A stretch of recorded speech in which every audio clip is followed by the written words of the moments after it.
Hello there, Daniel the Adjuster here. Well, sometimes you have video glitches and audio glitches, and today it was full of those on this episode of Hail or No Hail. So I set up a camera at the road here, and so I want to walk you guys through some of the beginning footages as I was doing this inspection.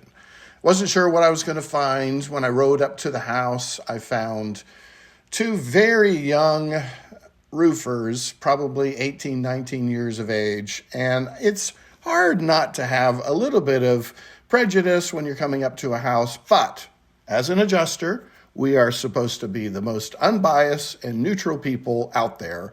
So I introduced myself, seemed like really nice guys, and we began the inspection.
Okay, so as we're setting up the ladder on this house here, it's always nice to have the roofers there. They'll be able to give us a hand and hold the ladder and maybe assist us while we're setting things up.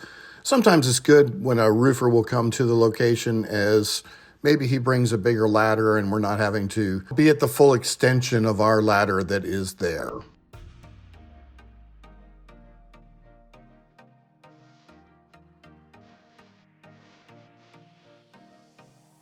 Sometimes you'll run into a situation where your ladder is not quite level, and it's always good to have a block. Just a 2x10 treated wood that won't get rotten, and you can put it up underneath your ladder.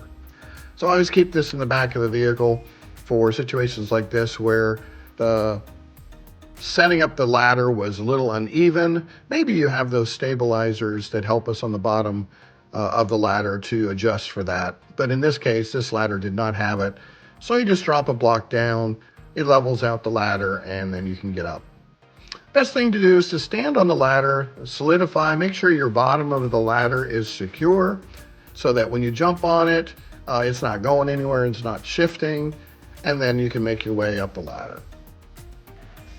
Once you're at the top, you want to definitely bungee cord your ladder. All right, guys, so we climbed up onto the first level. Make sure you bungee your ladder down here at the bottom, and we're going to get up onto this roof here. So get your pitch gauge, get your shingle gauge, and check for layers. All right, and as we are climbing up the roof, one of the greatest ways to get up a roof, especially on these steep slopes, is by holding on to the edge of the shingle and climbing up that 12-12 pitch. It takes some practice. It's not an easy climb, but you've got 3 points of contact all the time. In fact, 4 most of the time. So it's easy to get up. And as you can see, I got my roofers coming up after me. They ended up not getting onto the roof. They asked me when I was up there how in the world I got on the roof from a ladder to a 12-12 pitch. So yeah, sometimes they're tough climbs, but not impossible. Okay, Daniel the Adjuster on the roof. We are up nice and high, so don't forget to check out your view while you're up here. Always nice to just enjoy that view from the peak of the roof. So as we were investigating this roof, one of the things that you're going to be looking for especially is down here on the gutters. On there, we're going to be looking for hail on those. and those are clean. Didn't see any hail damage on those. But first and foremost, you're going to be looking on your shingles. So you'll just get up close. You might have to take some time and just stop and look at that shingle. Let your eyes adjust. And then those marks will pop out if they're there. One of the things that's kind of tricky with your eyes is you won't quite see them right away, but as you stare, you'll see them. So that's something to pay attention to when you're up here, is just take your time and look carefully. There may be some blemishes like this one here, but the downside is there's nothing else around that even matches that blemish. So see how strong that one is standing out?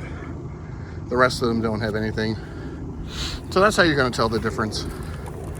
You got some wear and tear on the shingle. You got some edges that are worn off. Up there, you can start to see the fiberglass. Over here, another fiberglass tear off. It's kind of getting older. It's wearing out. So yeah, that's going to be something that you'll document, the loss. You're going to see ridge damage also. And if you notice here, it's very clean. Nothing there.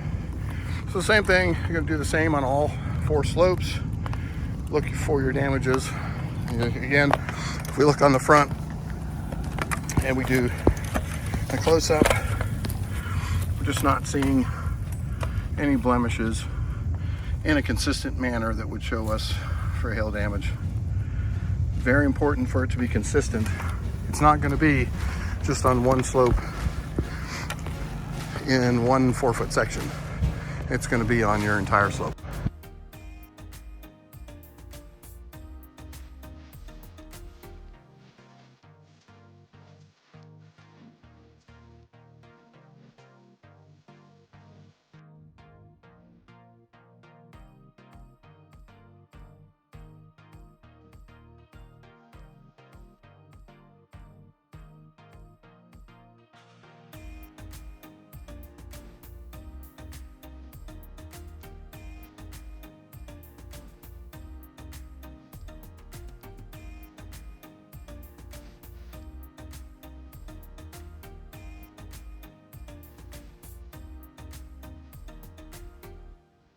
Okay, and as we head down, finishing up our inspection, the same way you come down is 4 points of contact, 2 feet, 2 hands, and then come down and get onto the ladder. It's actually a little tricky when you get to the ladder, but if you're bungeed, there's no way your ladder is going to move on you. You step on to the ladder, again, keeping your points of contact intact and moving your way down the ladder. Folks, it's all about safety. It's all about doing the things that you need to keep you safe and get you off the roof. The bungee cord I can't speak highly enough about, as it's the thing that's going to keep you safe and keep your ladder from moving. All right, and as we wrap up this inspection, we'll just be pulling down our ladder, bring it out so you don't hit anybody. Thank your roofers and appreciate their help. And guys, stay safe out there. We'll see you on the next video. Daniel the Adjuster, helping you be the best adjuster.